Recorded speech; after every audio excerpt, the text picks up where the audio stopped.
નમસ્કાર, હું છું એન્કર અર્પિતા પટેલ. આપ જોઈ રહ્યા છો news snap channel. News snap ચેનલમાં દર્શક મિત્રો આપનું હાર્દિક સ્વાગત છે.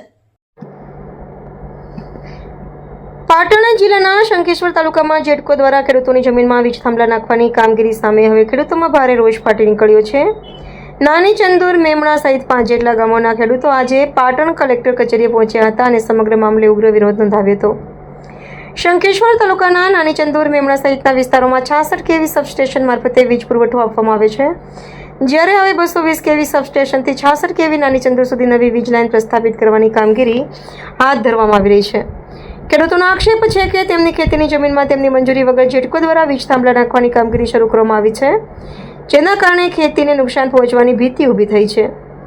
આ મામલે વિરોધ નોંધાવતા મોટી સંખ્યામાં ખેડૂતો પાટણ કલેક્ટર કચેરી ખાતે પહોંચ્યા હતા.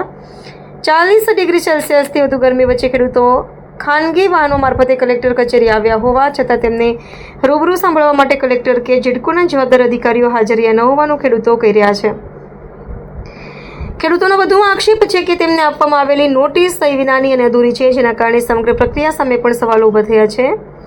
હાલ સમગ્ર મામલે ખેડૂતોમાં ભારે અસંતોષ જોવા મળી રહ્યો છે અને યોગ્ય નિરાકરણ નહીં આવે તો આગામી સમયમાં વધુ ઉગ્ર આંદોલનની ચીમકી પણ ઉચ્ચારાઈ રહી છે. ખેડૂતોના વિરોધ વચ્ચે હવે જિલ્લા તંત્ર અને જેડકો કંપની મામલે શું નિર્ણય લે છે તેના પર સૌની નજર ટકેલી છે. રિપોર્ટર પંકજ સાધુ, પાટણ. અમારે આ વીજ પોલની મિટિંગમાં કલેક્ટર કચેરીએ નોટિસ ફાળવી હતી. જે તે ટાઈમે અમે એમના ટાઈમે જ હાજર રહ્યા હતા, પણ કલેક્ટર સાહેબ હાજર ન હોવાથી અમે 45 ડિગ્રી તાપમાનમાં ધગધગતા આવા તાપમાં અમારો ભાડા ખર્ચી અને અમે ગયેલા પણ પરત ફરેલ છીએ. તો અમને આ રીતે હેરાન કરવામાં આવેલ છે. તો કોઈ એનું નિરાકરણ થયેલ નથી.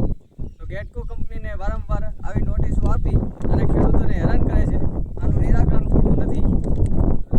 તો યોગ્ય વર્તનની અમને કોઈ પોલિસી કે ચોખવટ કરતા નથી. તો આપ શ્રીને વિનંતી કે અમારે આ મેમણા ગામના, મોટી ચંદુર ગામના ખેડૂતોને હેરાન ન કરવા બાબત અને ચોખવટ કરી અને આનું નિરાકરણ કરવા બાબત વિનંતી કરીએ છીએ. કેતનભાઈ દાનાભાઈ, ગામ મોટી ચંદુર. અમને કલેક્ટરશ્રીએ કાલે નોટિસ આપી અને બોલાયેલા હતા જેડકો નાની ચંદુરથી બોલાઈ જતી માટે, પણ ત્યાં બોલાયા પછી કોઈ અધિકારીઓ હાજર હતા નહીં અને જેડકોના કોઈ અધિકારીઓ પણ અમારી સાથે કોઈ મિટિંગ કરતા નથી અને જે વળતર આપની વાત તો હજુ કંઈ કરી જ નથી કે વળતર આપવાના, અને એમના અમને ત્યાં ધક્કા ખવડાવે છે. હું ગામ મોટી ચંદુરનો રહેવાસી રતવી જગાભાઈ રવાભાઈ. મારા ખેતરમાં ગેટકોના જે વીજ થાંભલા આવે છે અને વારી ઘડી અધિકારીઓ મિટિંગમાં બોલ્યા પણ કોઈ હાજર રહેતા નથી. આથી હું નાનો ખેડૂત હોવાથી મારા ખર્ચા પહોંચી વળતા નહીં અને કાલે અમે જતા ખૂબ ગરમી હતી છતાંય પણ કોઈ અધિકારી અમને